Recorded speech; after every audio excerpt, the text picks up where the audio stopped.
આજના સમયમાં મોટાભાગના લોકો માટે વજન એક મોટી સમસ્યા બની ગઈ છે.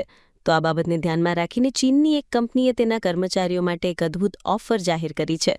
શેન્ઝીનમાં આવેલી tech company Arashi Vision Inc, જેને સામાન્ય રીતે ઇન્સ્ટા360 તરીકે ઓળખવામાં આવે છે, તેણે વાર્ષિક મિલિયન યુઆન વેઇટ લોસ ચેલેન્જ વિશે જણાવ્યું, જે ખૂબ જ ચર્ચામાં રહ્યું છે. કંપનીએ જે ચેલેન્જ શરૂ કરી છે તે દર વર્ષે યોજાશે અને તેનો ઉદ્દેશ્ય કર્મચારીઓને તેમની લાઇફસ્ટાઇલને બેલેન્સ કરવા માટે પ્રોત્સાહિત કરવાનો છે. તેના નિયમો ખૂબ જ સરળ અને સ્પષ્ટ છે. આ ચેલેન્જ માટે બધા લોકો પાત્ર છે અને તેમને દરેક 0.5 કિલો વજન ઘટાડવા પર 500 યુઆન એટલે કે $70 કેશ રિવોર્ડ આપવામાં આવશે, એટલે કે $6,155. આ વર્ષે એક કર્મચારી ઝી યાકીએ 3 મહિનામાં 20 કિલો વજન ઘટાડ્યું અને 20,000 યુઆનનું રોકડ ઇનામ અને વેઇટ લોસ ચેમ્પિયનનો ખિતાબ જીત્યો હતો.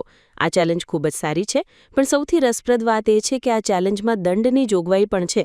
જે સહભાગીઓનું વજન ફરીથી વધે છે તેમને દરેક 0.5 કિલો વજન વધવા પર 800 યુઆનનો દંડ ચૂકવવો પડશે.